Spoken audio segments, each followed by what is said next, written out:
something that we didn't take critically for a long period of time. But before I jump into it, I want to clarify that this gun is just a toy.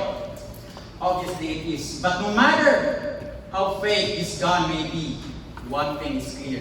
If I am going to point it to you and pull the trigger, bang, it will cause pain. A pain that can make you mad. A pain that can make you sad. Every single person in this world who possesses evilness within him can create chaos and dominate the world. Thus, I am here to tell you about something we call as violence. Violence, violence, violence. What is actually violence? Since I was little, I heard this word from both news and in my environment. They say that violence is the action that uses physical force to abuse, harm, and kill someone. And an action that uses brute force, a force of evilness, a force of darkness. Every single person in this world who possesses evilness within him can create chaos using bare hands, a knife, a stone, a gun, or any weapon available. Evilness gives birth to the thought of conquering the world and dominating the weak. Evilness is an element that attracts the formation of something we call as violence. Evilness, in short, is a problem that is very hard to solve. And in order for us to understand this, allow me to tell you my interesting story. This gun gives me a lot of memories, both good and bad. I remember the time when I used to play this together with my friends and act like we were two soldiers who want to bring peace in this world. Indeed, we want to use it in a good way. But we couldn't handle ourselves to ask, why? Why do other people need to use this in a bad way? Why? Why does my father need to suffer for his entire life? You heard it right. Reminiscing my childhood days, I remember that I was being bullied by my friend for having a paralyzed father. My father is a very good and hard-working man, but even with those good characteristics, he didn't escape the punishment of violence. On May 2, 2002, in Banawa, Cebu, Philippines, at exactly 11 p.m. in the evening, my father is being shot by two unknown men using a 45 caliber handgun in his lower middle chest.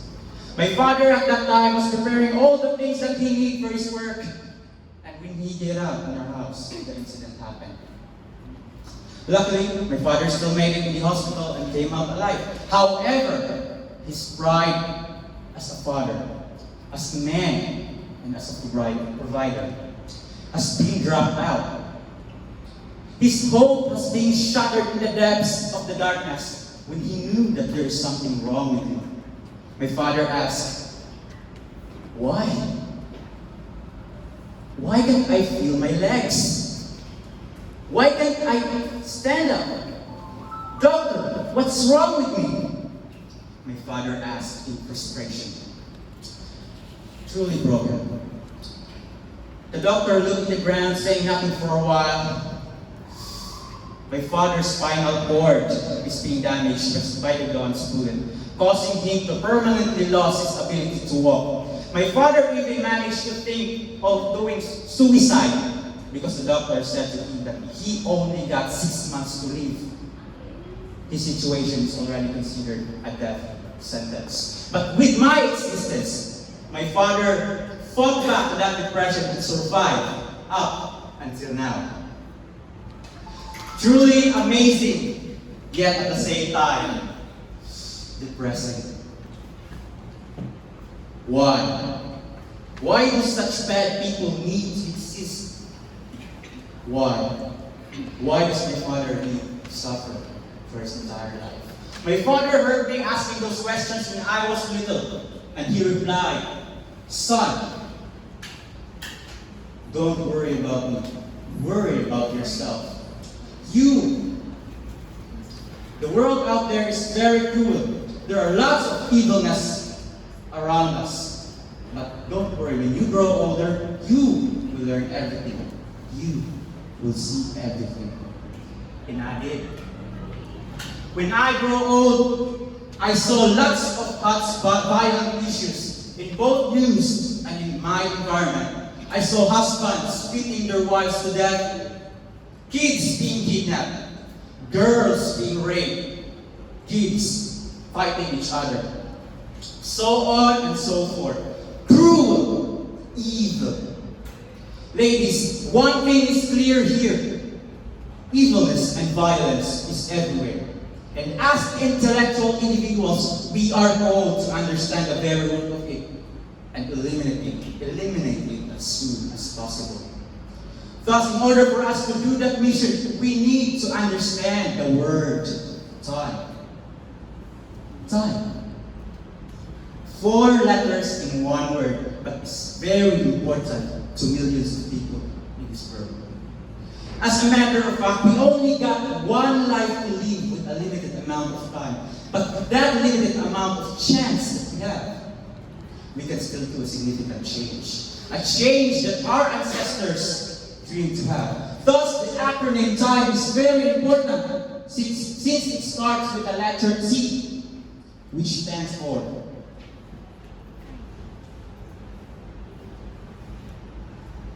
the truth. The truth will set you free. According to James A. Garfield, the truth will set you free. But first, it will make you miserable. Reality hits.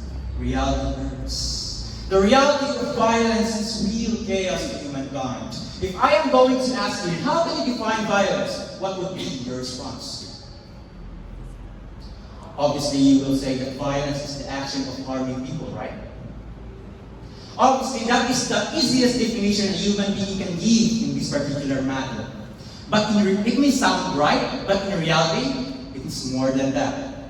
According to the World Health Organization, violence is the intentional use of physical power or force, threatened or actual, against oneself, other people, a group or a community that possess a high likelihood of resulting into injury, death, psychological harm, maldevelopment, and deprivation.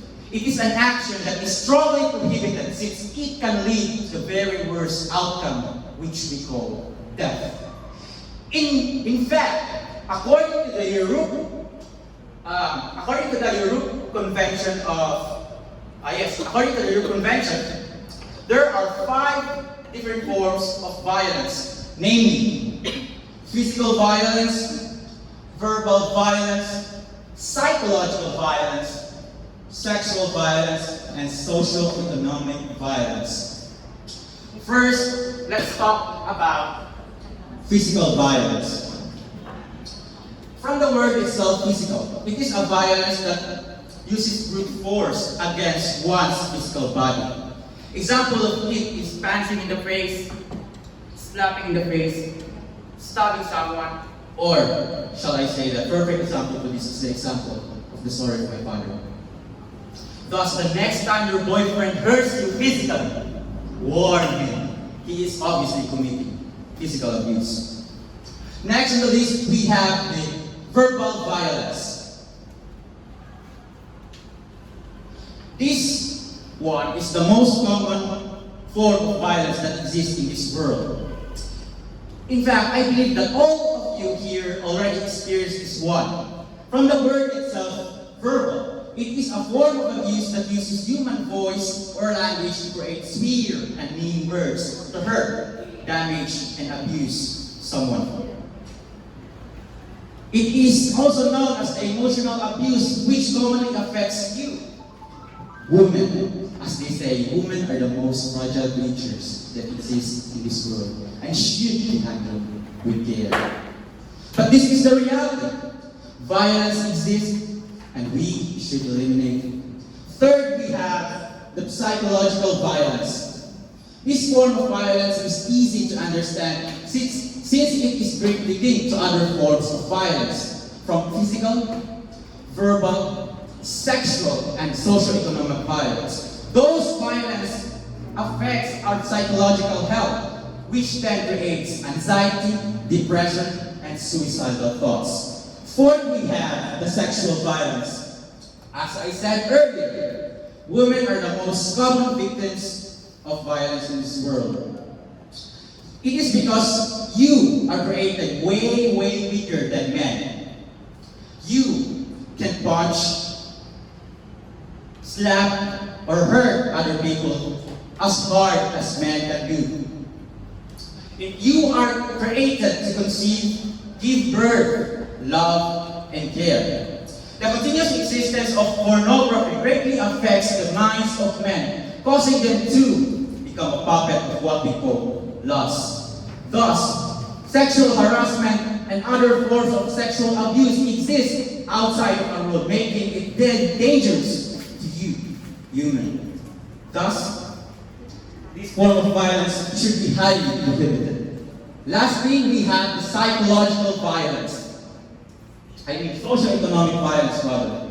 This form of violence is the most complicated type of violence of all. It is because it involves lots of people in a certain community. Example for it is when we have a group of workers who are being abused in a way that their earnings are being stolen through some illegal actions. Another example is if we have a group of people who can gain the benefits of their environment because they can fish, they can farm, etc. As I say, this is one of the most complicated type of violence since it involves a large group of people. And most people who commit this are those who are in power. Overall, those are the types of violence that exist in this world. They may have different terms, but in reality, they affect one creature, and that's us, human beings.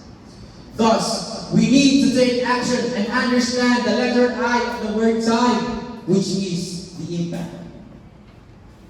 According to the World Health Organization again, violence can affect human, physical, emotional, and psychological health.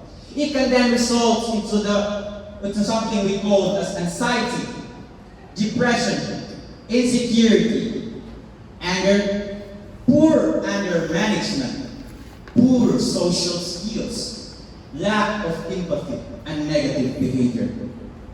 It is very harmful and it can result into something we call as PTSD, which is post-traumatic stress disorder. A really serious mental health condition that should be avoided. Thus, judging by all those forms of results, we can say that violence is very harmful for us and for the future generations. Thus, we need to develop the letter N, which stands for the mind. Everyone, may this symposium teach you a great lesson. A lesson that violence is not a joke. A lesson that violence should be taken seriously. Violence is like a virus. It roams around, infects people, and affects our daily lives. Thus, we should have a united mind, a mind that aims to solve this problem, a mind that aims to achieve the letter E, which stands for the end. Everyone, it is very poetic to say that we can end the existence of violence. Because in order for us to end this, we need to begin. Law exists in our community, but people used to break it at all times. Therefore, it makes the law inefficient on handling the situation. So, having that perspective, what else can we do about it? Well, it starts with your actions. Thus, when we look at this perspective,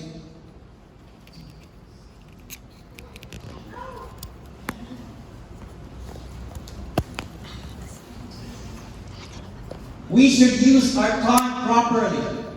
May that our time here is worth it on knowing the truth, the impacts of violence that will help our minds to decide to put an end to this matter. And if you can see the arrow here, It represents the letter L. So what is this L? It's you, ladies. Learn everything so that you can defeat the existence of violence. The representation of this God helped me a lot in explaining this one. A gun is not a violence, it is just a representation. Violence is your evilness, the evilness of humankind. Everyone, let's put evilness in the ground and bury it forever. Plant the seeds that will soon grow and become a beautiful flower of hope, love, and peace. Ladies and gentlemen, may that be your goal. Thank you so much, Mr. Toito, for that insightful presentation. It is indeed knowledgeable, touching, and impressive. Each and every one of us will be able to use this one in the future. A big round of applause again.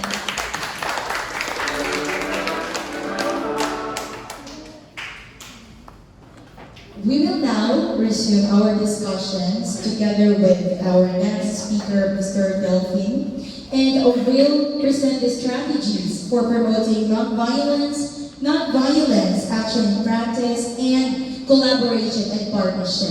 Let's welcome Mr. Delphine to the stage. Big round of applause.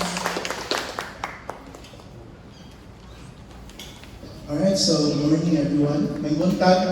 Good morning. Good morning, Miss. And good morning, Miss. May I know your name, Miss? Good morning, Miss Mary Joy. By the way, I can feel the energy naman nag-start na mag-sip kayo sa iyo at ng mata. So when I say hep, mingon mo hooray. Pag mingon ko hooray, mingon mo hep ha. Just for energizer na diyon. Okay, this side. Hep. Hooray! Hooray? Right, very good. This side. Hep. Hooray! So delayed, isa mas gamay sila. Take note, guys. Anyway, so before I officially continue, I want to thank Sir Jonel, my co-speaker, for bringing an emotional perspective about our discussion today. I was actually shocked, even though we shared the discussion in our GC, I was shocked to learn about his experience, about the violence and experience. And it is very important to recognize that what happened to Sir Jonel's father is something very common. It's not just a special case. That is why, as a segue to non-violence, I want all of you to take into consideration the experience of our classmates, and even yourself, as possible victims of violence every day, to please listen and let us be champions of non-violence. So, as I move forward, please. Okay, so I put myself here. I am a former active member of the Planned Parenthood Studies ICT chapter, member of numerous organizations calling for social change, and your newly elected SSU councilor. And I'm not posting this to brag. I'm saying this that I have the perspective that can bring the technicalities with our symposium today. So, my idol and Roberto said, maximize opportunity and occupy spaces given to you. As a youth and college student, we don't have much space in the world. Am I right? Yes. You receive lots of words such as, you're still young, you don't know what you're saying, you're still young, you're ignorant, etc. Therefore, as youth, it is our responsibility to maximize the opportunities given to us to study, to learn about social issues in our world, to learn about what happens in the other side of the world, and use those opportunities to occupy the spaces given to you. So what are the spaces given to us as students? We are given our voice. Our voice here in the university, our voice at home, and our voice with our peers. So, next slide please. I am here to discuss about non-violence and strategies in promoting non-violence and non-violent action in practice. Please take a listen and watch this video. I am prepared to kill.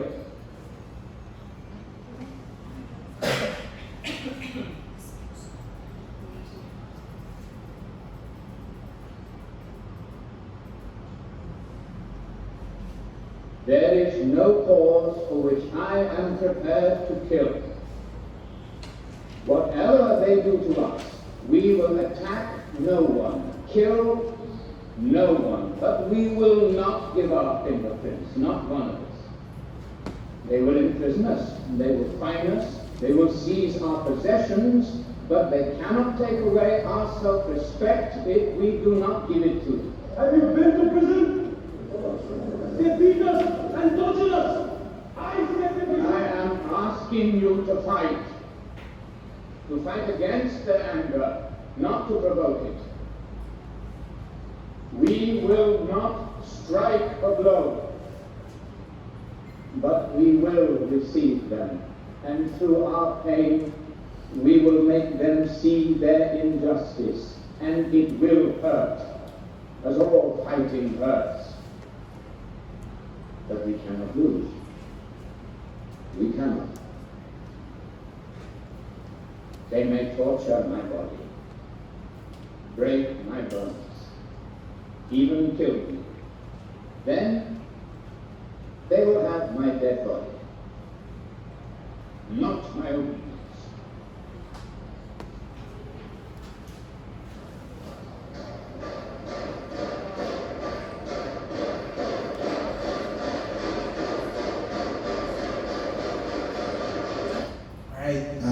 I hope that I got your attention. Now, can someone take a guess who that person was the next week? Can someone guess? Alright, stand up. Who's your guess? I am Princess and I think the man is Mahatma Gandhi. You're right. That is Mahatma Gandhi. Perhaps you know who he is by name, but you don't really know why he is famous. Mahatma Gandhi is one of the world's foremost example of non-violent action and non-violent resistance. And it's important to recognize that, as I said, I want all of us to be champions of non-violence, and we need to understand deeply what is non-violence, what it takes to become a non-violent champion. So he said in his speech, I am asking you to fight. Fight against their anger, not provoke it. They will strike and blow and we will receive them. Through our pain, we will make them see injustice. It will hurt, as all fighting hurts. You see, non-violent is not just the mere layman's understanding of the word non-violence. It's not the absence of violence, but rather it is an active effort. As you can see, he takes an active effort to understand, to empathize, and to give the benefit of the doubt to those who are even willing to kill him. Why is that? Because non-violence, as I will discuss later on, is an ethical stance.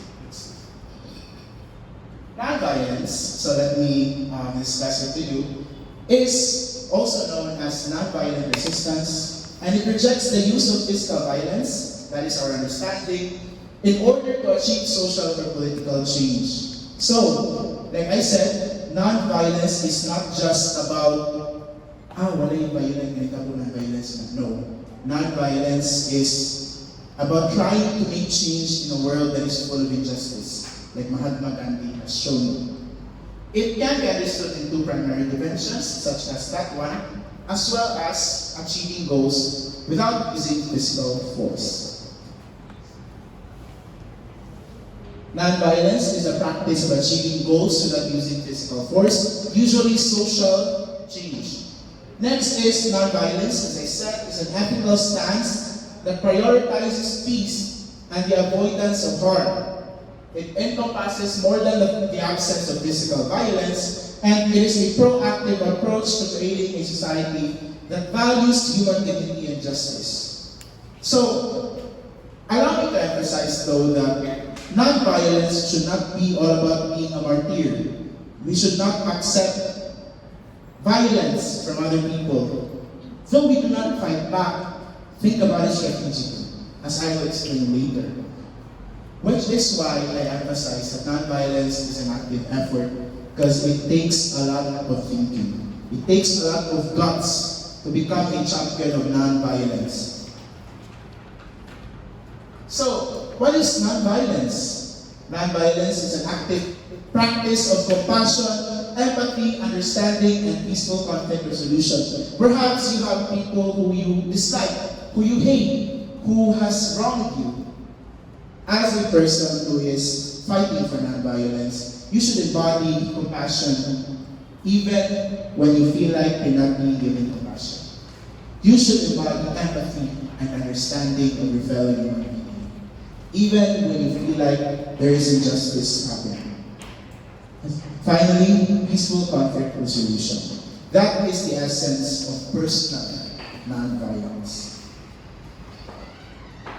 Now, Even though we face the difficulties Now, before we continue, I would like all of you to listen to a short speech by one of my most admired political, or perhaps civil rights activists, Martin Luther King Jr., to truly understand and to give context to the things that I will be discussing later on. So please play the video.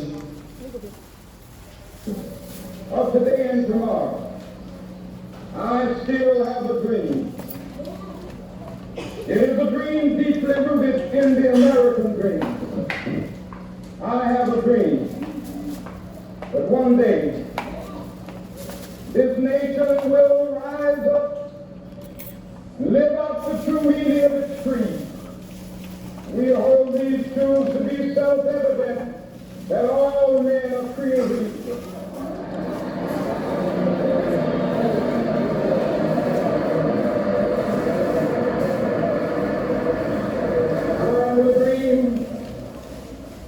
That one day on the red hills of Georgia, sons of former slaves and the sons of former slave owners will they be able to sit down together at the table of brotherhood. I have a dream. Alright, so, recognize who that person was. Or perhaps you know his face. Yes or no? So you recognize his face. And he's also a foremost example of nonviolence. In America, even until now, racism is still very active. And it's not just racism, it's systemic racism where the justice system is against you. Wherein the police, I'm not saying all, but most of the police force are against you. So what are you going to do in those situations? The answer of Martin Luther King Jr. is you don't use violence. But he got justice eventually, even without using violence. Which I will be telling all of you later, how the civil rights movement in America were able to achieve social change even without resorting to violence. And that we should be inspired by that. We have lots of injustice here in the Philippines, right? Would you agree if I assert that there are lots of injustices here in our country? Yes. Even I myself, I am a member of an organization fighting for climate justice. They're in Camotes Island. They are planning to cut down 172 trees for a road widening project without consulting the locals. If you are a local, you would be, I would not mistake you for thinking or resorting to violence to try to protect your area. But again, as champions of nonviolence, we do not resort to it. We have strategies on how we're going to become nonviolent champions. So let's move to the next slide. Why am I discussing all of this in detail? What is nonviolence? Because I want us all to be champions of nonviolence. And you cannot fight for something if you don't know what is the core of what you're fighting for. If you only know 50%, then you're a hypocrite. Because you're fighting for something, but you don't really know what it is, because it's only 50%. How then are we going to do it? So let's talk about the how in detail. To become champions of nonviolence, there are many principles. First is strategic thinking. Next is collaboration and inclusivity. Third is personal example. Next slide. Commitment to principles, compassion, and be an empath. courage and resilience, and effective communication. Now let's go to the previous slide. To be a champion of non-violence, you need to be able to have strategic thinking. Like I said, you're not a martyr. You need to be able to know where to fight, when to fight, and when to hide. To be a champion of non-violence, you should be collaborative and inclusive. You alone cannot fight for justice. There are other people who are also experiencing a different type of violence. Women alone cannot fight for the rights. LGBTQ people alone cannot fight for the rights, which is why it is very common for LGBTQIA+ individuals such as myself to ally ourselves with women because we share the same injustice. Though not 100% the same, we are fighting through collaboration and inclusivity. To be a champion of non-violence, you have to lead by personal example, like I said a while ago. Next slide. The fourth one is to be a champion of non-violence. You need to have a commitment to the principles. And I know it's a very hard ask from all of you to commit to a principle that you just got to get used to. But I hope you understand as I discuss the importance. You also need to be compassionate and to be an empath, to be courageous and resilient because it is not very easy to fight and you need to have effective communication, which is what we are doing right now, which is what Jumel did a while ago. He appealed to all of your emotions to show you the effects of violence. Now I am here to tell you how we can fight that back in technical details. Next slide, please. So what are the strategies? Finally, first is embodying a champion of non-violence. If we don't want violence in our lives, in the world, we should commit to being a non-violent champion. Education and awareness, like what we are doing right now, community engagement, youth empowerment, media and communication.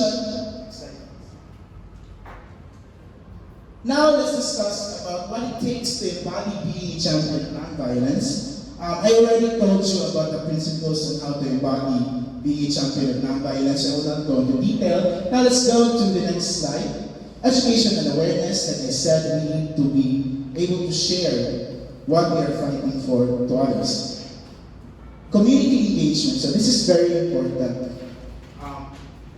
So that we are able to fight for non-violence, we can't just do it on our own, students only. We need the help of others. So we do it through community engagement. Next is youth empowerment. That is something I'm very passionate about. We need to empower the youth because the youth are going to change the world. They are our future leaders. That is a very effective strategy of non-violence because right now, even in America or in the whole world, it's primarily the youth protesting the massacre in Palestine. I hope many of you already know about it as you see in social media sa injustices in ito. Next slide. Media and communication. This is the foremost strategy in promoting non-violence. Social media is a daily aspect of our lives, and it is through social media where we can fight for non-violence in our world and to enact social change. So, the goals of non-violence and practice is, like I said, social change, and done through symbolic protest, civil disobedience, economic or political non-cooperation, and other methods without using physical force. So, let me give you some examples of non-violence in practice. Next slide, please. In practice, non-violence is often practiced through non-violent resistance. So what is non-violent resistance? It is a demonstration. It is often done in achieving the dream social change. Next slide. So the goals of non-violence are often symbolic. They don't, it's not kind of 100% after non-violent resistance, there's going to be a direct change, but it is symbolic, like said by Mahatma Gandhi. It is meant to appeal to our greater humanity within. So, a strategy for non-violence would be civil disobedience, sit-ins, freedom rights, refusal to comply. This is what Martin Luther King Jr. did. He did sit-ins, freedom rights, refusal to comply, and all of his supporters did that. So, what are sit-ins? Sit-ins are where people